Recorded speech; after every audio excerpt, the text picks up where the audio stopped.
स्वराज्याचे गुप्तहेर शिवनेत्र बहिर्जी नाईक यांच्या संपूर्ण कार्याचा वेध घेणारे व्हिडिओ फक्त आणि फक्त आपल्याच चॅनलवर। शिवकालीन संपूर्ण इतिहास। सारंगाला वीरगती प्राप्त झाली 7 वर्षानंतर। ठिकाण कर्नाटक। तो धावत होता। घनघोर जंगलात पद सुटला होता। भीतीमुळे नाही, शिवाजी राजांचा हेर होता तो सारंगा। त्याच्या काळजात भीती नावाची कोणती भावना शिल्लक नव्हती। तो दक्षिण दिशेने धावत होता। त्याच्या मागे अफजल खानाचा एक विश्वासू सरदार अली अब्बास काही सैनिकांना सोबत घेऊन धावत होता। मग सारंगा पश्चिमेस स्वराज्याकडे धावण्याऐवजी दक्षिण दिशेला का धावत होता?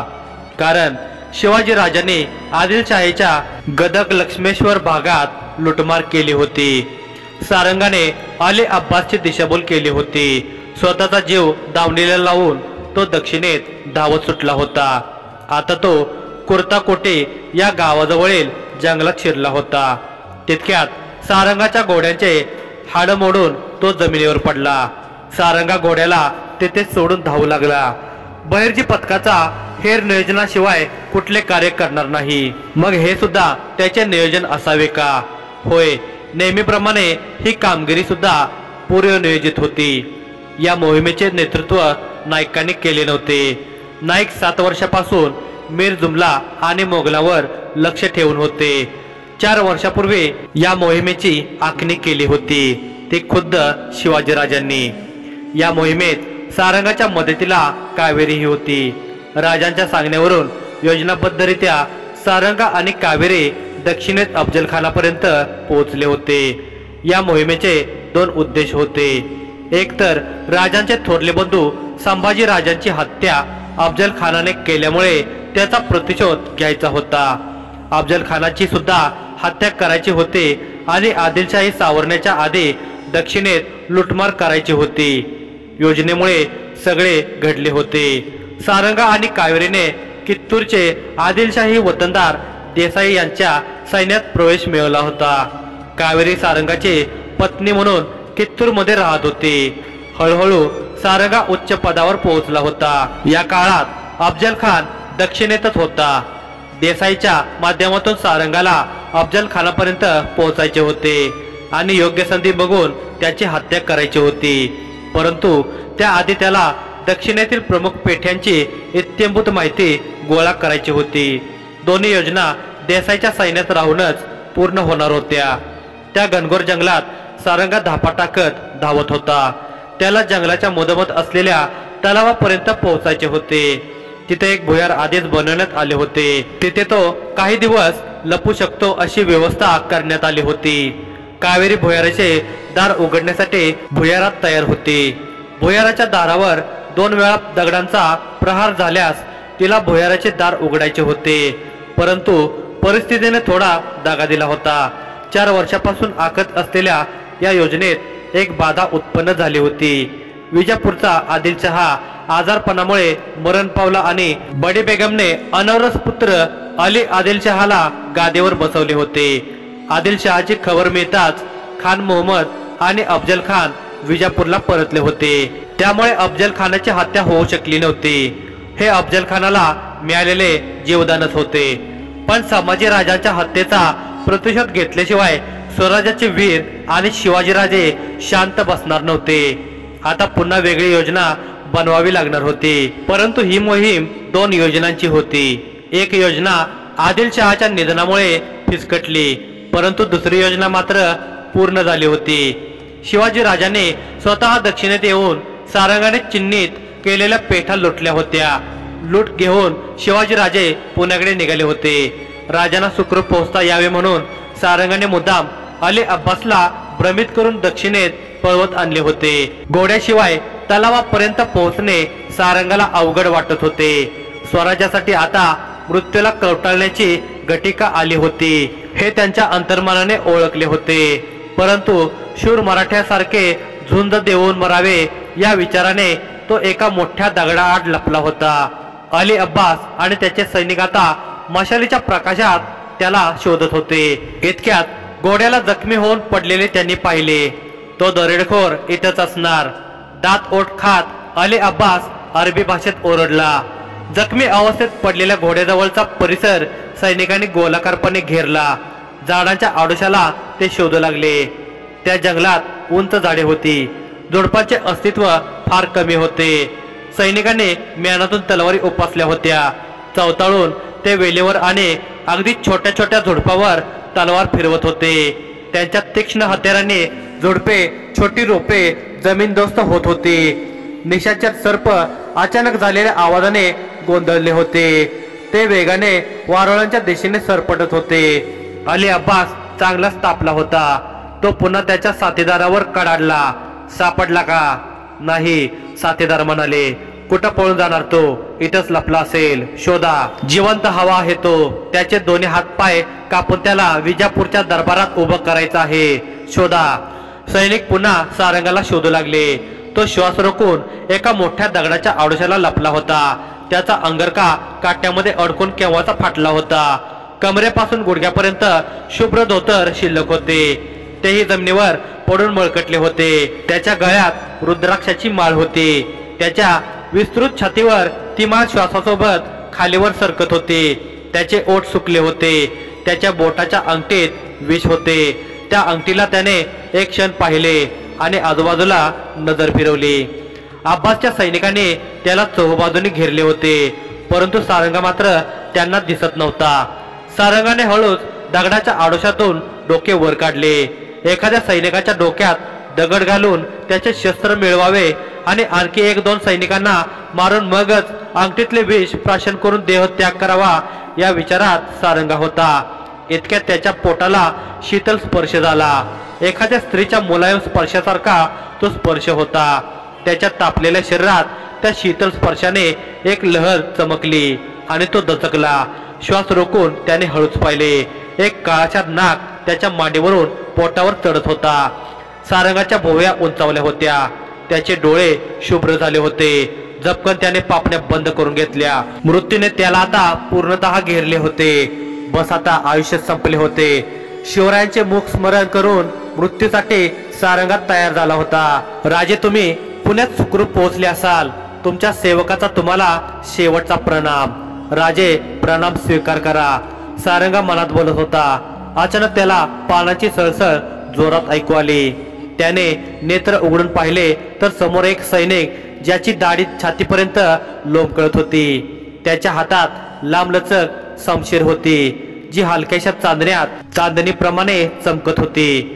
त्याने शमशीर हवेत वेगाने फिरवली आणि सारंगाला मारणार इतक्यात सारंगाने चपळतेने नागाला पकडून त्या सैनिकाच्या तोंडावर फेकले। गोंधळलेल्या नागाने त्या सैनिकाच्या भोवईवर दंश केला आणि तो सैनिक मोठ्याने किंचाळला, परंतु त्याआधी त्याची शमशीर सारंगाच्या खांद्याला स्पर्शून गेली होती। त्या जखमेतून रक्ताची धार निघाली होती। त्या सैनिकाच्या आवाजाने अब्बास आणि इतर सैनिक तिथे आले होते। तो सैनिक जमिनीवर पडून तडफडत होता। सारंगाला आता सैनिकांनी गोलाकार घेरले होते। सारंगा अजूनही जमिनीवरच पडून होता, दगडाला टेकून होता। उजव्या हाताने त्याने डावा खांदा पकडून ठेवला होता। रक्तप्रवाह थांबावा हा त्याचा प्रयत्न होता। तो पुन्हा निधड्या छातीने मृत्यूच्या समोर होता। तू आहेस तर दरोडेखोर, कुठं लपवला आहेस धन? बोल, रागावर संयम ठेवत अब्बास म्हणाला। सारंगाने नजर वर केली। विचार करून मनात पुटपुटला, म्हणजे या नालायकांना अजून माहित नाही लूट शिवरायांनी केली आहे ते। मतिमंद आहेत गाढवं। त्यांच्या बुद्धीची कीव येऊन सारंगा हसू लागला। हसतो काय आहेस मूर्खासारखा? बोल, कुठं लपवले आहेस लूट? अब्बास आता मोठ्याने ओरडून ओरडला। मूर्ख आणि मी? सारंगा पुन्हा हसू लागला। एका वारात धडा वेगळी करेन तुझी मुंडी, बोल पटकन, असे म्हणत अब्बासने सारंगाच्या गळ्यावर लाथ ठेवली। दष्टपुष्ट अब्बासच्या पायाच्या वजनाने सारंगाचा गळा आवळला जात होता। अब्बास क्रोधाने भडकून लूट कुठे लपवली म्हणून विचारत होता। खरे तर त्याला सारंगाला जीवे मारायचे नव्हते, कारण लूट कुठे आहे हे सारंगा सांगू शकणार होता। परंतु यातनांशिवाय सारंगा तोंड उघडणार नाही असे अब्बासला वाटत होते। जीव घातलास तरी सांगणार नाही, कसा बसा घशातून आवाज काढत सारंगा म्हणाला। कसं सांगणार नाही बघतोच, चामडी सोडून काढतो तुझ्या अंगावरची। अब्बास अत्यंत निर्दयपणे जीव घेणार हे सारंगाला माहित होते। तो मनोमन बोलू लागला, आई भावाने स्वराज्याच्या 4 तरी शत्रूंना सोबत घेऊन मारण्याचं सौभाग्य दे।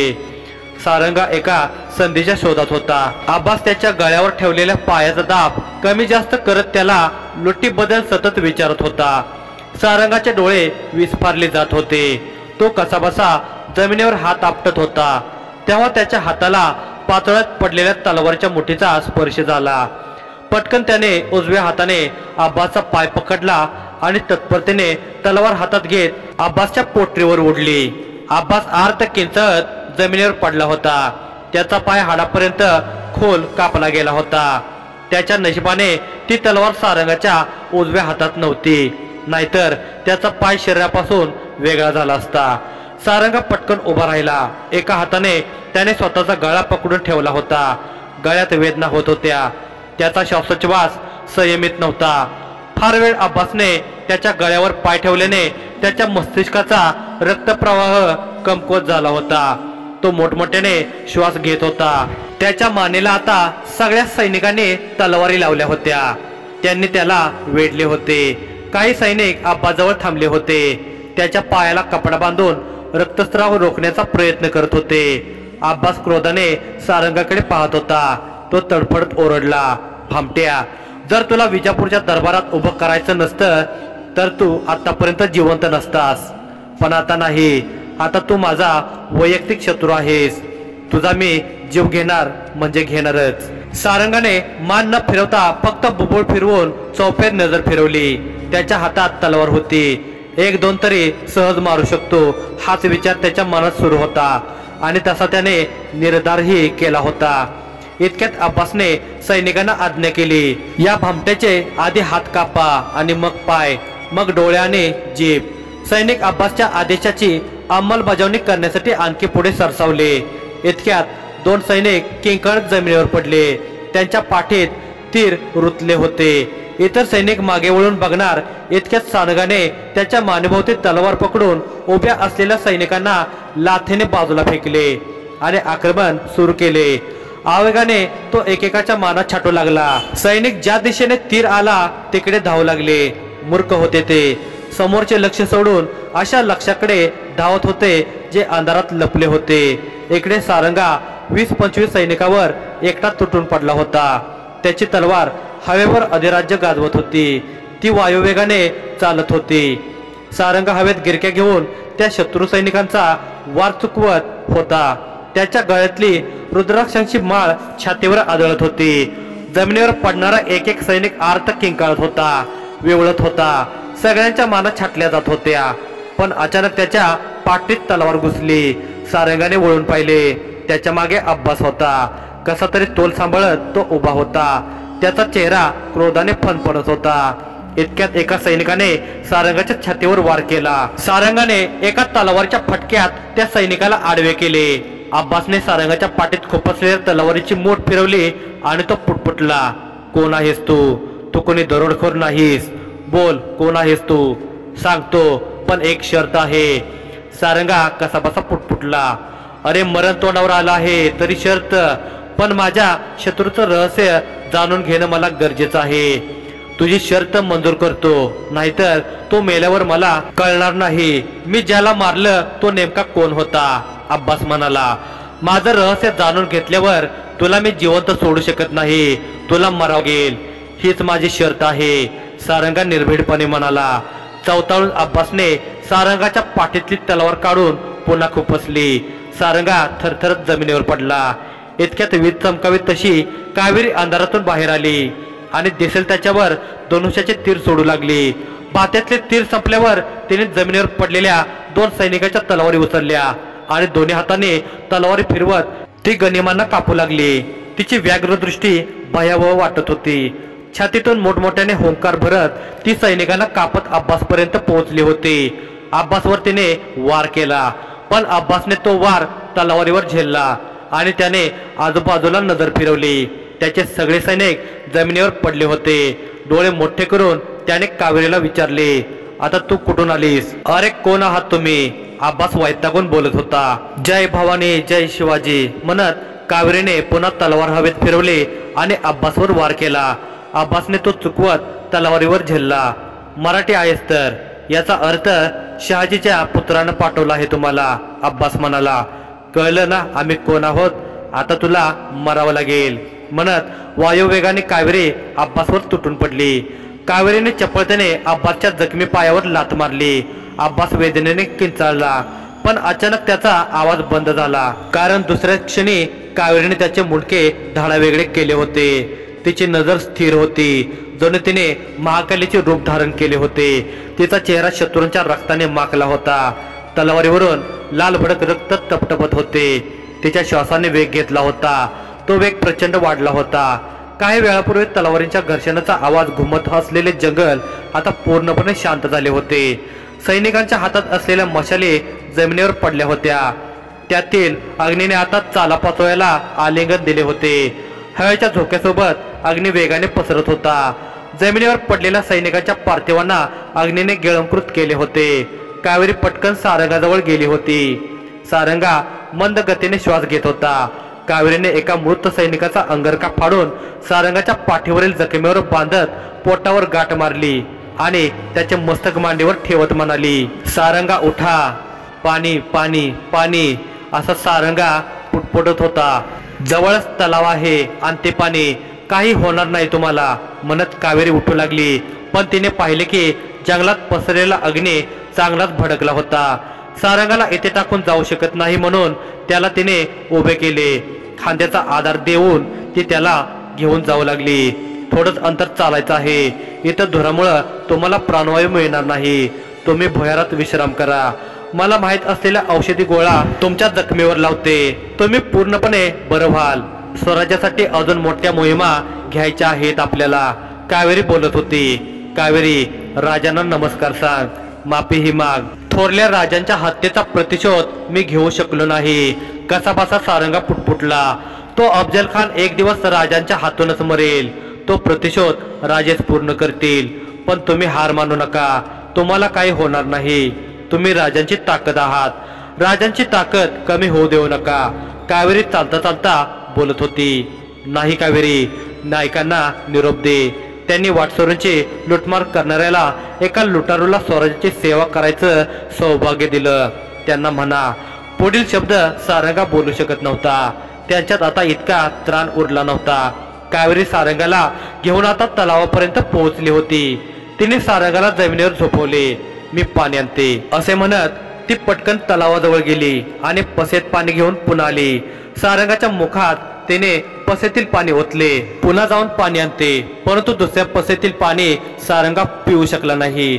त्याचे प्राण त्याचे शरीर सोडून गेले होते। अत्यंत दुःखी होऊन कावेरीने डोळे घट्ट बंद केले आणि पुटपुटले, सारंगा, तुमची साथ अजून हवी होती। तुमची खोटी पत्नी म्हणून वावरताना मनोमन कधी तुमची खरी पत्नी झाले कळलंच नाही। हेरांना भावनावर आवर घालायचा असतो माहित आहे, पण हेर हे मनुष्यच असतात ना। आज एक मनुष्य म्हणून सांगते, मी तुमच्यावर प्रेम करत होते। बऱ्याच वर्षानंतर कावेरीच्या डोळ्यात अश्रू होते। तिचा भूतकाळ तिच्या डोळ्यासमोरून तरळून गेला। नायकांनी जेव्हापासून सारंगाची पत्नी बनून राहण्याची कामगिरी दिली होती, तेव्हापासूनचे सारंगासोबतचे प्रत्येक क्षण तिच्या डोळ्यासमोर वेगाने फिरत होते। तिचे नेत्र सारंगाच्या चेहऱ्यावर स्थिरावले होते।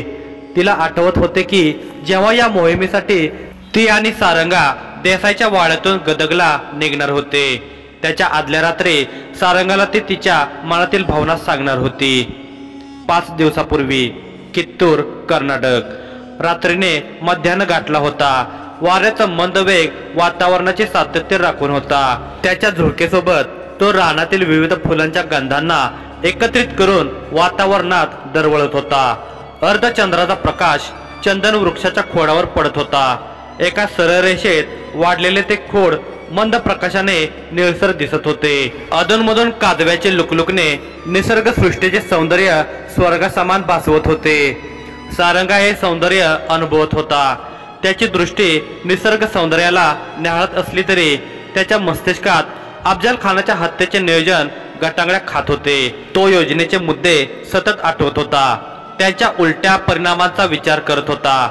जर योजनेत कुठे घोळ झाला आणि काय घोळ झाला तर दुसरा कोणता मार्ग पटकन उभा करू शकतो। त्याच्या डोक्यात विचारांची आवर्तने सुरू झाली होती। इतक्यात त्याच्या कानांना पैंजणाची छुमछुम ऐकू आली आणि त्याची तंद्री भंग झाली। त्याच्यासाठी तो आवाज नवीन नव्हता। तो दचकला नाही, त्याने वळूनही पाहिले नाही। क्षणात त्या स्त्रीचा हात त्याच्या खांद्यावर आला। कावेरी, तू अजून झोपली नाही? सारंगाने विचारले। कशी झोपणार, तुम्हीही अजून झोपला नाही। कावेरीने घराबाहेर लाकडी कमानीवर हात टेकवला आणि सारंगाकडे पाहिले। 3 वर्षे उलटली कावेरी ह्या कामगिरीवर आपल्याला। मला मनावर अजून संयम ठेवता येत नाही आहे। शंभू राजांच्या हत्येचा प्रतिशोध मला स्वस्थ बसू देत नाही आहे, सारंगा म्हणाला। संयम हेच तर पहिलं शस्त्र आहे आपलं, विसरलात का बहिर्जींची शिकवण? कावेरीने बहिर्जी पथकाची प्रतिज्ञा आठवण करून दिली होती। सगळं लक्षात आहे माझ्या, पण संभाजीराजांची हत्या त्या क्रूर खानाने केली आहे हे सुद्धा लक्षात आहे। बस झालं कावेरी, परवा त्या अफजल खानाच्या छावणीत घुसून मी त्याचा गळा कापणार, मग स्वतःचा जीव गमावा लागला तरी चालेल। सारंगाने कमानेवर मूठ आदळली। तुम्हाला हे कार्य इतकं सोपं वाटत आहे तर मग त्याच्या छावणीपर्यंत पोहोचायला 3 वर्षे का लागलीत? हे बघा सारंगा, इतकी मेहनत घेतली आहे या मोहिमेवर, तेव्हा काम फत्ते करायचंच आहे। घाईमुळं बेत फसायला नको, कावेरी समजावणीच्या सुरात म्हणाली। योजनाबद्धरित्या खानापर्यंत पोहोचण्यासाठी सारंगाला संयमाने पाऊल उचलणे आवश्यक होते, परंतु त्याचा संयम आता डळमळू लागला होता। कावेरीने सारंगाच्या दोन्ही खांद्यावर हात ठेवले आणि ती त्याच्या डोळ्यात पाहून बोलू लागली। खानाला त्याच्या गुन्ह्याची शिक्षा आपण देऊच, पण सारंगा, ही मोहीम मरणाची मोहीम आहे। आपली चिता रचून आपण या मोहिमेत उतरलो आहोत। या मोहिमेत कदाचित आपली साथ कायमची संपणार आहे। सारंगाने कावेरीकडे पाहिले। तिच्या ओठावर जे शब्द होते त्याच्या विपरीत भाव चेहऱ्यावर होते। तिच्या डोळ्यात हलकेसे पाणी होते। बहिर्जी योद्धा आहेस तू, तुझं काळीज अजून तू घट्ट करू शकली नाहीस। भावनांसाठी बहिर्जी पथकात जागा नाही कावेरी, सारंगा म्हणाला। म्हणजे तुम्ही सगळ्या भावनावर विजय मिळवला आहे का? हो। प्रतिशोध ही काय आहे? प्रतिशोध ही भावना असली तरी ती स्वराज्यासाठी आहे। भावना कोणतीही असली तरी ती अचूक योजनेत बाधा बनू शकते ना। सारंगाने चमकून कावेरीकडे पाहिले। एकेकाळी त्यानेच तिला जे सांगितले होते तेच ती आज त्याला समजावत होती।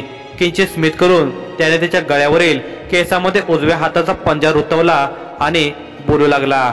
माझ्या मृत्यूची भीती वाटते का? नाही, मला मरणाची भीती नाही, ना तुमच्या ना माझ्या। पण तरी कावेरीला पुढे काहीतरी बोलायचे होते, पण कसे बोलावे हेच तिला कळत नव्हते, म्हणून तिने तिच्या शब्दांना लगाम लावला। जंगलात लागलेल्या अग्नीमुळे रात्रीच्या अंधारात पशुपक्षी गोंधळले होते। त्यांची एकच धावपळ सुरू झाली। त्यांच्या आर्त आवाजाने कावेरीला भान आले आणि ती भूतकाळातून बाहेर आली। कदाचित तेव्हा तुम्हाला मनातील भावना बोलून दाखवली असते तर आज माझ्या मनावर ओझं नसतं, म्हणत कावेरीने सारंगाच्या डोळ्यावरून हात फिरवत त्याच्या उघड्या डोळ्यांना बंद केले। कुर्ताकोटीच्या जंगलात तलावाच्या काठावर पिंपळ वृक्षाखाली कावेरीने सारंगाच्या पार्थिवावर अंत्यसंस्कार केले। पुढील 25 दिवसात ती पुरंदरला पोहोचली। पुरंदरला आल्यावर तिला कळले त्यांची मोहीम फत्ते झाली होती। काही अडचणी शिवरायांच्या समोर उद्भवल्या होत्या। आदिलशाही वजीर खान मोहम्मदचा मुलगा इलियास खान मध्ये आडवा आला होता, पण राजाने त्याला चुकून लुटलेली लूट घेऊन पुरंदर गाठले होते। अफजल खानाचा मृत्यू मात्र तुर्तास टळला होता।